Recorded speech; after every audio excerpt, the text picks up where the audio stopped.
Bonjour tout le monde, j'espère que vous allez bien. Aujourd'hui on se retrouve pour un nouveau vlog. Aujourd'hui on va parler des restaurants au Canada.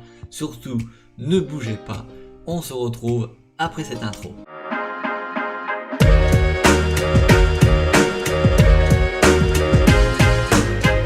Quand vient le temps de choisir un restaurant ou d'aller manger, on aime bien se fier aux recommandations des gens.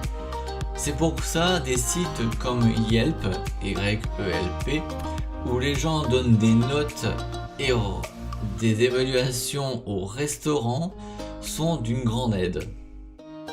Le site a récemment recensé la liste des 100 établissements canadiens où il faut absolument aller manger au moins une fois dans sa vie. Sans plus attendre, évidemment, je vais vous citer à peu près 15 restaurants qui sont considérés comme les meilleurs qui existent au Canada. Parmi les 15 restaurants dans le Canada, nous allons commencer par le Barreto Café qui se situe à Toronto. En tête de la liste de Yelp, évidemment, on retrouve ce charmant café de Toronto, situé sur la rue Don Mills Road. Il s'agit d'un authentique petit café italien qui souhaite ouvrir l'expérience italienne la plus véridique et exacte qui soit. Le Barreto Café est dédié à 100% à créer à chaque fois la tasse de café parfaite, afin de servir à ses clients ce qu'il y a de mieux. Plusieurs mentionnent d'ailleurs que les cafés qu'on y sert sont rien de moins que des petits chefs-d'œuvre, des œuvres d'art aussi, l'un des deux. En plus du café dit régulier, on peut aussi y commander évidemment des lattés et des cappuccinos. Pour accompagner les breuvages, qui peuvent être autant consommés chaud que froid, selon la saison et les préférences des gens, il est possible de commander plusieurs plats. Mais parce que ils font pas que le café, hein, ils font aussi des plats pour manger, hein, entrée, plat de résistance, fromage dessert avec en effet, sur le menu on retrouve des panini, des pizzas, des soupes, des salades, des antipastos, des toasts et même des gâteaux italiens traditionnels, faits à la main. Avec un menu aussi varié, c'est bien compréhensible que les gens s'y rendent pratiquement à toute heure du jour, car on y sert autant le déjeuner que le brunch et le dîner. C'est donc l'endroit par excellence pour s'asseoir et boire tranquillement une tasse de café ou bien pour dîner avec un ami. Pour ceux qui sont pressés, il y a aussi l'option de commander pour emporter. Ce qui est très cool avec le Barreto Café, c'est que l'on peut aussi y acheter plusieurs produits qui sont exclusifs à l'établissement et qui proviennent directement d'Italie. Donc voilà, petite info à noter que l'endroit est fermé le dimanche. Il y a aussi le Bunchies Crêperie qui se situe à Markham. Alors me dites pas où c'est parce que je sais pas du tout où c'est pour l'instant, même si je suis en train de sillonner un peu la carte avec Google Maps de tout Canada. Je ne sais pas où ça se trouve, mais voilà, un plat assez universel qui plaît à pas mal pour les palais. C'est sans doute les crêpes. Pourquoi? Parce qu'on peut mettre ce qu'on souhaite dessus. Et justement, en y mettant les ingrédients qu'on aime, on peut ainsi en faire soit un déjeuner, soit un repas, ou même un dessert. Et ça, Munchies Crêperie l'a bien compris. Situé à Markham, en Ontario, merci de l'info, je vais pouvoir y aller voir prochainement. L'établissement propose un menu très vaste et des tonnes de combinaisons. Le menu se décline en en 4 catégories, pardon. Il y avait mon curseur sur le truc, j'ai vu qualité, c'est pas grave. Vous savez, les vlogs, je les fais un peu à l'arrache-pied, hein, donc, mais c'est pas grave. On retrouve d'abord les crêpes déjeuner, car chez Munchies Crêperie, le déjeuner est servi toute la journée. Oh yes! Tu peux y aller avec le traditionnel combo œuf, bacon et crêpes, ou opter pour une omelette. Ensuite, il y a la catégorie salée, avec des charcuteries, des sauces et des légumes, pour transformer ta crêpe en sandwich. Je crois que ça doit peut-être s'appeler le wrap. Peut-être, ça ressemble un peu quand ils font la description. Le wrap, peut-être, je sais pas. Puis il y a aussi la catégorie sucrée, où comme tu dois t'en douter, on peut combler les envies de tous ceux qui ont la dent sucrée. Finalement, il y a aussi l'option de créer ta propre crêpe, plutôt d'opter pour une combinaison déjà établie. Peu importe la catégorie et l'option que tu choisis, Mucci Crêperie a le cœur pour que chaque client passe un bon moment et qu'il puisse déguster la crêpe qu'il souhaite. À l'intérieur, on retrouve une magnifique murale, des tables hautes et des cadres en bois antique. Ensuite, après vous avoir parlé des 2 premiers restaurants, le Yelp a mis dans son classement un autre restaurant qui s'appelle tout simplement le Will Team, qui se trouve au New Westminster. Donc pour la première fois du classement, voilà, on sort de l'Ontario et on se dirige en Colombie-Britannique, plus précisément dans la ville de New Westminster. Ouvert depuis l'été 2017, le Will Team est un restaurant libanais qui a déjà su bien faire sa place dans le quartier, et même dans la ville. On y sert de la nourriture libanaise, c'est normal, sinon je vous aurais pas dit que c'était un restaurant libanais, tout ce qu'il y a de plus authentique, mais aussi de la nourriture provenant d'autres régions du Moyen-Orient et de la Méditerranée. Ce n'est donc pas étonnant d'y retrouver des plats clairement typiques comme le fatouche, une salade de crudité avec un goût légèrement acidulé, et le manouche, une pâte ressemblant à celle de pizza sur laquelle on dépose normalement une préparation à base de thym, mais où on peut mettre aussi du fromage et de la viande. D'ailleurs, le manouche est cuit dans un four spécialement importé qu'on aperçoit de la salle à manger. En plus de ça, sur le menu, on retrouve aussi d'autres types de salades, des bols et des wraps. Ce qui est bien sûr avec le Will Team, c'est que, comme vous l'aurez probablement remarqué, on retrouve plusieurs options pour les végétariens. C'est donc autant une bonne option pour les gens qui mangent de la viande que pour ceux qui n'en mangent pas. Plusieurs plats sont tout de même remplis de protéines grâce à la grande présence de lentilles, pois chiches et autres. Tout le monde y trouvera son compte. Par-dessus tout, ce qui est apprécié du Will Team, ce sont les grandes portions. Plusieurs clients mentionnent même parfois ramener des restes à la maison. On ne gaspille pas de si bons plats. Il y a aussi un autre restaurant à Toronto, c'est le Halo Restaurant. Alors Halo, ça s'écrit pas comme vous le prétendez l'écrire, c'est pas A2LO, faut juste retirer un seul L, A-L-O, voilà. Donc Halo Restaurant qui se situe à Toronto, évidemment dans la province d'Ontario, et dans la 4e place du site de Yelp, évidemment, et sans contredire un des établissements les plus chics de la métropole ontarienne. Halo est situé au 3e étage d'un vieil édifice au centre-ville de Toronto. En arrivant sur l'étage, en sortant de l'ascenseur, oui parce qu'il y a des ascenseurs, on arrive directement devant un bar à cocktail où on retrouve une vingtaine de places. En effet, en plus d'être au restaurant où on sert une cuisine française contemporaine des plus raffinées, Halo est aussi reconnu pour son bar à cocktail où on peut commander autant des classiques que des drinks originaux. Au bar, il est également possible de déguster quelques entrées et petits plats.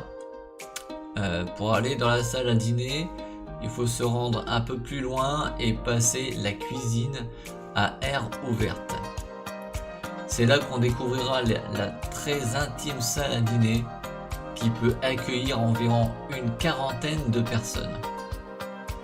Le look de l'endroit est très chic, avec ses banquettes, ses plantes, ses luminaires, ses tons de bleu et de gris. Voilà, vous avez à peu près l'ambiance de la salle à dîner. Chez Halo, la grande force est sans aucun doute le menu surprise à plusieurs services, accompagné de vins, autant populaires que des producteurs moins connus, choisi méticuleusement par des sommeliers de l'établissement. Je pense que le prix du menu ne doit pas faire 15 dollars canadiens. Je pense pas, ça peut plus cher. Ouf. Après, si vous avez vraiment les moyens, hein. Mais bon. Les clients ont le choix pour chaque service entre 2 plats, et c'est seulement une fois le choix effectué que les ustensiles et les couverts sont mis sur la table. Pas avant. C'est-à-dire que quand vous arrivez, vous avez une table vide, il n'y a pas d'assiette, il n'y a pas de fourchette, il n'y a pas de couteau, il n'y a pas de cuillère, il n'y a pas de verre, même pas la serviette. Voilà, alors en fait, dès que vous avez choisi le menu, pof, les ustensiles apparaissent comme par magie, c'est cool. Voilà, c'est des choses à dire. Les réservations pour Halo sont ouvertes que 2 mois à la fois. Et vous serez sans doute pas surpris d'apprendre que ça se remplit très très vite. Une expérience à vivre pour les fins palais. Ensuite, vous avez un autre restaurant qui se situe à Calgary, évidemment. C'est The Himalayan. L'Himalayan, si vous préférez, en français. On se déplace cette fois-ci dans cette prairie canadienne qui se trouve en Alberta, évidemment. Et comme je vous l'ai dit tout à l'heure, qui s'appelle The Himalayans, qui est un restaurant qui nous fait voyager directement en Asie du Sud avec sa cuisine népalaise. Le Népal donc. Et quand on dit que l'établissement nous fait voyager, c'est non seulement qu'on y sert une cuisine typique et authentique comme si on était directement au Népal, mais que le décor aussi nous transporte en Asie. Sans le billet d'avion avec toutes les décorations, évidemment, voilà. Le restaurant tire évidemment son nom de la plus haute chaîne de montagnes du monde qui passe par divers pays comme le Népal. Donc vous savez lequel, l'Himalaya. Voilà. C'est d'ailleurs à la frontière entre ce pays et la Chine qu'on retrouve l'Everest, le mont le plus haut de la chaîne des montagnes, avec une altitude de près de 9000 mètres. Un souper à The Himalayan doit absolument débuter avec une assiette de momos ou de momo qu'on pourrait comparer à des dumplings népalais remplis de poulet ou de porc avec des épices et une sauce tomate. Pour les plats principaux, ce qui est vraiment bien, c'est que la plupart d'entre eux sont idéaux à partager. Chacun peut donc commander ce qu'il veut et partager avec ses convives, question de faire de belles découvertes exotiques. L'agneau est aussi un classique de la cuisine, tout comme le pain à la noix de coco, qu'on peut utiliser pour tremper dans les sauces, dans les assiettes, afin de ne rien perdre. Il existe aussi plusieurs options végétariennes qui valent la peine d'être essayées. Ouvert seulement pour le souper, les réservations ne sont pas obligatoires, mais elles sont fortement recommandées. Nous avons aussi le restaurant Hey Caramba, oui c'est ça, qui se trouve à Vaughan. Alors cette ville est une ville en banlieue de Toronto, voilà, connue surtout pour être la ville où on retrouve le parc d'attractions Canada Wonderland. D'ailleurs merci pour la petite astuce que je lis, ça me donne une petite idée de sortie au Canada, ça va être cool, merci beaucoup les gens. Vaughan est aussi une ville où on compte plusieurs établissements très cool où aller casser la croûte, comme le Hey Caramba. Et d'abord, on doit dire que ce nom est vraiment très comique, mais donne surtout une bonne idée de ce qu'on y trouve. Au Ai Caramba, c'est Ai Caramba, pardon, je sais même plus le dire. Mais bon, voilà. Ai Caramba, c'est le côté mexicain de l'endroit, alors que Hey, c'est le côté canadien. C'est donc sans grande surprise qu'on apprend en se promenant sur le site web du restaurant qu'on y sert une cuisine fusion à cheval entre les saveurs du Mexique ainsi qu'une hospitalité et une petite touche propre au Canada. Malgré le côté canadien, les gens qui se rendent chez Ai Caramba elles font l'éloge de l'authenticité des saveurs et des plats. On y sert des tacos, des burritos,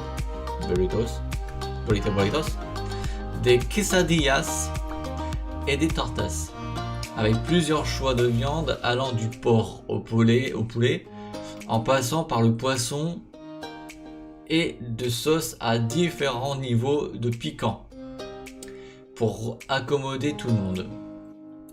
Le restaurant a une ambiance très conviviale avec une dizaine de tables, pas plus. On a aussi le Yazoo au Toronto. Omakase, est-ce que ça te dit quelque chose? Est-ce que ça vous dit quelque chose, omakase? Il s'agit d'une expression japonaise qui traduite en français signifie « je m'en remets à vous ». L'expression est très souvent utilisée par les restaurants de sushi pour demander au chef de faire sa propre sélection afin de surprendre les clients. Eh bien, le restaurant Yazoo, le menu est un omakase, ça doit être omakase je pense. Un menu fixe d'une valeur de 110$ par personne où on retrouve une vingtaine de pièces de sushi et de plats. Il faut donc faire confiance aveuglement au chef, mais dans ce cas-ci, ce n'est pas un problème, car au Yazoo, on est entre de bonnes mains, tout simplement. Le chef et le propriétaire Yasuzhisa Ushi, est né et a grandi au Japon. C'est pourquoi il a le cœur d'offrir les meilleurs sushis qui soient, dans toute leur simplicité, plutôt que des sushis nord-américains, comme on nous sert comme ils servent au Canada. C'est-à-dire qu'en fait, au lieu de servir des sushis canadiens, en fait, ce chef-là, le propriétaire qui se situe dans Toronto, le Yazoo, vous propose les vraies spécialités japonaises, vu qu'il vient du Japon. Et ça, c'est très très bien ça. C'est pourquoi il a décidé en mai 2014 d'ouvrir le Yazoo, le premier restaurant de sushi traditionnel du Canada. Les pièces sont préparées avec de plus grande précision,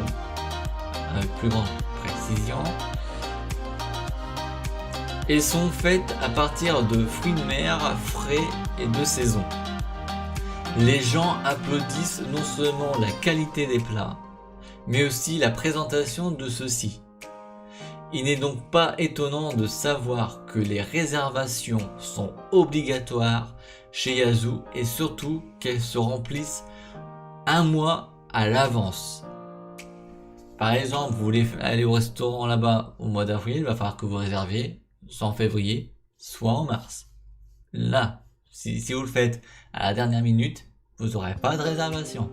Ça sera complet, tout simplement. Après, nous allons partir encore à Toronto pour un autre restaurant proposé toujours par Yelp. C'est le Blaze Fast Fires des pizzas. Parce que là, tout va bien. C'est assez rare de trouver une chaîne de restaurants parmi une liste des endroits où il faut absolument aller manger. Mais il semblerait bien que Blaze Fast Fire di Pizza, là je vais dire tout de suite, c'est marrant, soit dans une classe à part.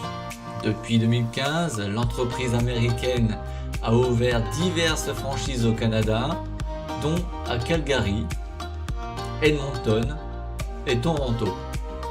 C'est d'ailleurs cette succursale qui semble faire saliver pas mal de gens et qui se retrouve en 8e position du classement de Yelp. La chaîne Blaze Fast Fire di Pizza se spécialise, comme son nom l'indique, dans les pizzas. ceux qui n'avaient pas remarqué le pizza à la fin du nom du restaurant, c'est que il n'a pas vraiment tout suivi. Mais bon, on y sert des pizzas faites à la main, avec de la pâte fraîche et des ingrédients sains. Mais au bout du compte, c'est le client qui décide du résultat final et de ce qu'il veut manger. Alors, si je comprends bien, il vous propose des ingrédients, vous choisissez les ingrédients à mettre dans la pizza et c'est vous le roi, si j'ai bien compris. Ça c'est bien. Les possibilités sont presque infinies, allant de combinaisons plus classiques à plus originales, selon les goûts. Ce qui fait aussi la renommée de la chaîne, c'est que non seulement votre pizza comporte les ingrédients que vous avez désirés, mais elle est servie très rapidement.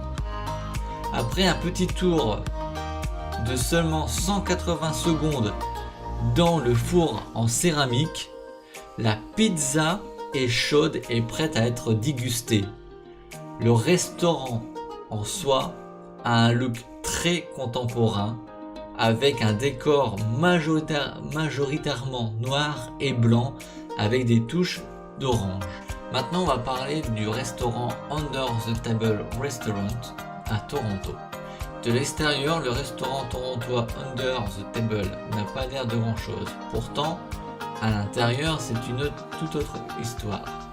Et c'est pourquoi l'établissement s'est glissé dans le classement des restaurants où aller manger absolument au Canada en 2018. Enfin, depuis 2018. Situé dans le quartier historique de Cabbagetown, si je le dis bien. Under the Table se spécialise dans le confort food, car le restaurant souhaite vraiment que tout le monde y trouve son compte. C'est pourquoi on y retrouve des grands classiques de restaurants de type pub, comme des nachos, de la poutine et du poulet, servis sous plusieurs formes. Au fil des années, le menu s'est tranquillement bâti grâce aux recommandations et aux demandes de leurs clients. D'ailleurs, il est toujours possible pour les clients de passer leur commande spéciale au chef. L'aspect confort n'est pas seulement dans la nourriture, mais se transpose aussi dans le décor, qu'il est très convivial avec ses tables en bois. Under the Table est aussi ouvert la fin de semaine à l'heure du brunch. L'établissement est d'ailleurs reconnu pour ses spécialités comme le poulet servi avec œufs et sauce hollandaise, le steak servi avec 3 œufs ou encore les œufs bénédictines au saumon fumé et avocat. Ça donne vraiment le goût de d'y aller mouiller. On va parler du restaurant Hibachi Grill qui se trouve à Pickering. Voilà. Pickering est une ville située en banlieue de Toronto, à environ 45 minutes en voiture de la ville reine. C'est là qu'on retrouve le restaurant Hibachi Grill. Mais il faut garder l'œil ouvert, car il se situe dans un petit centre commercial devant lequel on pourrait facilement passer trop rapidement. C'est-à-dire que vous ne pouvez même pas le voir tellement qu'il est dans le petit centre commercial, vous ne pouvez même pas le voir, vous pourrez passer à côté. Hibachi Grill est un établissement qui sert de la nourriture asiatique, mais principalement japonaise et chinoise. On y sert principalement des viandes, des fruits de mer, mais aussi des nouilles et des légumes. Les commentaires mentionnent, parce que oui, ils laissent des commentaires sur leur site, c'est ce que je crois, mentionnent toujours les bonnes portions et les prix raisonnables. Par contre, au-delà de la nourriture, même si tout le monde s'entend pour dire que c'est délicieux, ce qui ressort par-dessus tout, c'est surtout l'excellent service à la clientèle auquel les clients ont droit sur place. Les commentaires font toujours éloge à la fois de la nourriture, mais aussi de l'équipe sur place, qui est d'une gentillesse sans borne, ce qui rend l'expérience d'autant plus agréable. Enfin, on va atterrir dans ma ville où je vais bientôt y vivre, enfin peut-être pas pour cette année, mais certainement pour l'année prochaine, c'est Montréal. Et figurez-vous qu'il y a un restaurant sympathique qui est aussi dans le classement de Yelp, c'est le Damas à Montréal. Enfin, un restaurant montréalais dans la liste, oui, il faut se le dire. Et pas n'importe lequel, il s'agit du Damas, qui se retrouve toujours dans les classements des meilleurs établissements de la métropole, mais aussi bien souvent du pays. Comme c'est le cas ici, Damas est un restaurant syrien qui est ni plus ni moins qu'une institution de la cuisine du Moyen-Orient à Montréal. On y sert une cuisine fraîche et savoureuse. Au menu, évidemment, l'agneau est très présent, mais plusieurs autres grillades sont disponibles, ainsi que plusieurs choix pour les végétariens. Il existe aussi un menu dégustation à travers lequel il est possible de faire tout plein de belles découvertes. En plus de la nourriture, le décor aussi nous transporte directement en Syrie, avec une touche moderne, les motifs moyen-orientaux, les tuiles, les tabourets, les luminaires, tout y est. Ce qu'on aime aussi, c'est la cuisine ouverte, d'où on peut non seulement voir ce qu'il se passe, mais surtout qui fait en sorte que les arômes de la nourriture qui est en train d'être préparée se transposent partout dans l'établissement. En même temps, ils le font exprès, parce que au moins ça vous donne au client l'opportunité de savoir et vous donner le goût le goût de la bouche, enfin donner envie de manger, quoi, tout simplement. J'espère que vous comprenez. Ça donne l'eau à la bouche, comme on dit, c'est l'expression.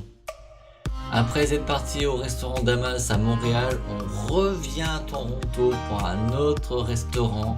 C'est le restaurant de la New Orleans Seafood and Steakhouse. Yeah.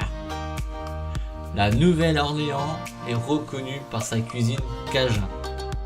Et bien que la ville de Toronto ne soit pas située dans l'état de la Louisiane, il n'en demeure pas moins qu'un des restaurants de la ville se spécialise tout de même dans la cuisine de type cajun et créole.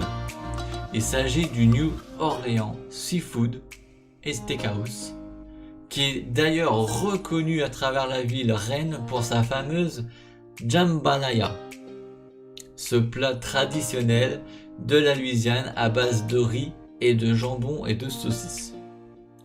En plus de ce plat emblématique, le restaurant torontois offre un menu typique. À partir d'ingrédients frais et d'épices cajun, les murs du local sont agrémentés de plusieurs peintures à l'huile faites à la main et d'instruments de musique accrochés, si bien qu'on se retrouve dans une ambiance authentique de la Nouvelle-Orléans. Et moi je peux vous dire tout de suite, je regarde NCIS New Orleans, figurez-vous que les endroits qui nous montrent de la ville, parce que c'est tourné à la Nouvelle-Orléans, j'en suis sûr que si je vais à ce restaurant-là, si c'est vraiment ce qu'ils disent, on peut retrouver exactement l'ambiance de la Nouvelle-Orléans. Un autre restaurant de Toronto, le Fat Ninja Beat. Voilà. Apprécié dans la région de Toronto, il s'agit d'un restaurant où on sert une cuisine asiatique fusion. L'établissement est surtout connu pour son Chicken Katsu Burger. C'est d'ailleurs avec ce plat qu'il s'est fait connaître. Donc ça c'est bien, tant mieux. C'est en fait un gros morceau de poulet croustillant entre deux tranches de pain hamburger, entre lesquelles on retrouve des tomates, de la laitue, du chou, des oignons rouges, ainsi que de la mayonnaise japonaise et de la sauce katsu. Comme quoi, quand il est question de burger, le secret réside bien souvent dans la sauce. Ce qui est bien spécial, c'est que le morceau de poulet est vraiment très gros. Fat Ninja Beat est aussi bien connu pour sa salade de chou au kimchi et à ses croustilles de taro, coupées très minces et assaisonnées avec du sel rose, de l'Himalaya et du taro. Le menu est aussi composé de plusieurs autres sortes de burgers, de dumplings, des nouilles et des soupes. Et pour finir, le dernier restaurant qui se situe toujours et encore à Toronto, c'est Jacob & Co Steakhouse. Voilà. Le Jacob Co se vaut un restaurant steakhouse moderne pour la nouvelle génération. C'est un endroit très couru et bien nombre de joueurs de hockey et de célébrités se rendent. Alors là évidemment vous allez tous aller à Toronto, vous allez essayer de voir qui sont les célébrités qui viennent là-bas. Je vous donnerai pas l'adresse parce que déjà je ne le connais pas. Voilà, ça donne donc une bonne indication de la renommée de l'endroit, mais aussi de la fourchette de prix. En effet, un repas au Jacob Co n'est pas donné.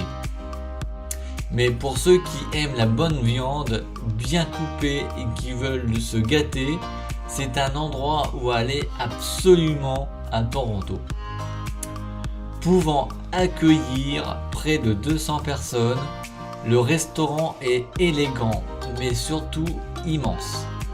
Il s'étend sur 2 étages et comprend une salle à dîner, un bar à piano, des salles privées et des celliers.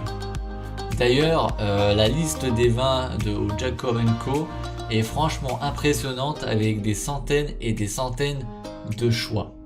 Voilà les amis, j'espère que ce vlog sur les restaurants au Canada vous aura plu. Je vous mettrai en barre d'infos tous les liens des restaurants que j'ai mentionnés dans cette vidéo. Si vous avez des questions évidemment, vous pouvez me les poser en commentaire.